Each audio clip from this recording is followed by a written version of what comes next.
1988 Suzuki GSX1100F Katana. Hi everybody, welcome to my channel. Today all I'm going to do is a 1-year review of my 88 Suzuki. This is a bike I bought really last summer, so it's a little more than a year that I've owned it now. But I'd like to give a little bit of a review and a few of my thoughts on this bike. I'm not new to motorcycles, although it's been 30 years since I had my last one. And to go back on bikes on an 1100cc that would have been the fastest sport tourer you could buy back in the day was really maybe not the smartest thing a person could do.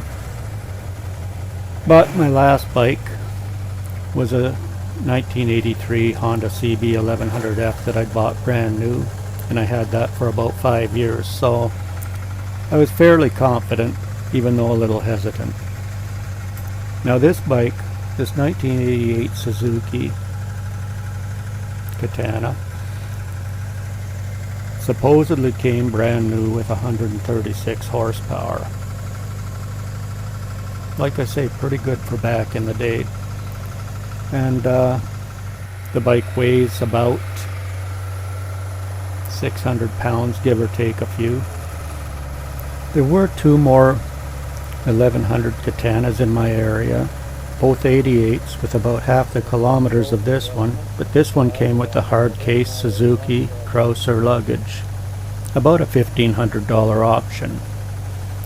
This bike was very high mileage when I bought it.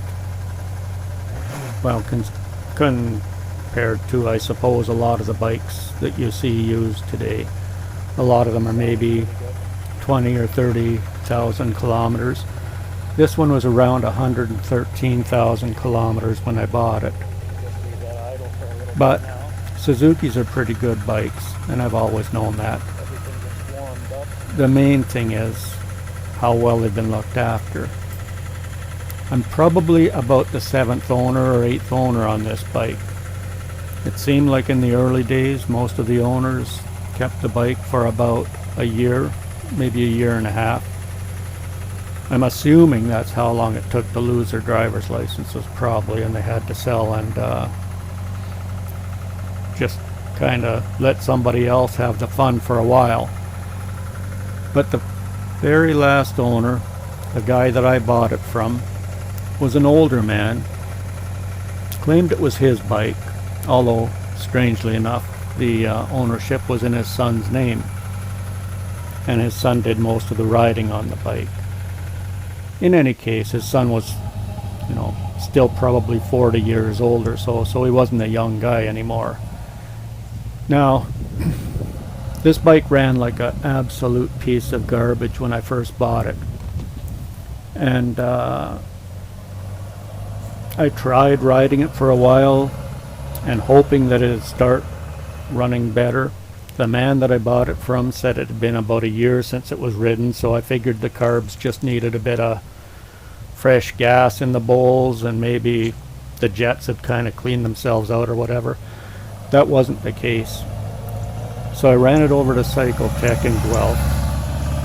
I'd never heard of the place before, but someone recommended it to me. The owner there is an absolutely terrific guy called Anthony Petty, and it's a small independent shop. He has all kinds of volume there. Takes a while sometimes for him to be able to work on your machine because he does have a lot of stuff lined up, and he has that kind of reputation that everybody wants to take their stuff there. Not to mention his prices are excellent. Anyhow, this isn't an advertisement for Cycletech, but just thought I'd throw that out there in case anybody in the Guelph area is ever looking for a good mechanic. Now this bike runs good. Now that Anthony's done with it, I had him do a complete tune-up on it. It needed the carbs redone.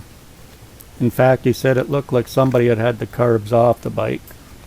and put them on. Didn't know what they were doing. There were 3 of the 4 sliders weren't even moving when you'd try to run the bike. So he got the carbs working good. He did a tune-up on it. All new spark plugs, air filter, oil change. And when I got it back, it's a whole different bike. This thing pulls like a freight train, especially when it hits about 5,000 RPM in first or second gear. You can just feel it's like a supercharger all of a sudden came in. Anyhow, being an old guy myself, I do kind of try to take it a little bit easy, but every now and then I like to stand on it a bit, or roll it on a bit, as I'd say with a motorcycle, and I really enjoy the way this thing moves. I'd highly recommend this as a sport touring bike to anybody. These things are pretty much bulletproof, as I can attest with being an owner that's probably, like I say, about the 6th or 7th guy that's had the thing, and you know that with a bike like this, not everybody's treated it well. But it runs good, it's solid, it's heavy, and on the road it feels very comfortable. I did a few things to it, made a few modifications from the time I got it. Did some paint on the lower fairing, different set of mirrors, and stuck a few new decals on. So it doesn't look exactly like I did when I first got it. When I first got it, the bottom fairing was a little scraped up on the one side, the lettering not so good. So I did my own little custom touches, and I'm quite happy with the way the bike looks right now. I'm happy with the way the bike rides. I certainly would recommend one of these to anybody, and I hope you all enjoyed this little video about it. Have a great day, everyone, and take good care. Ride safe.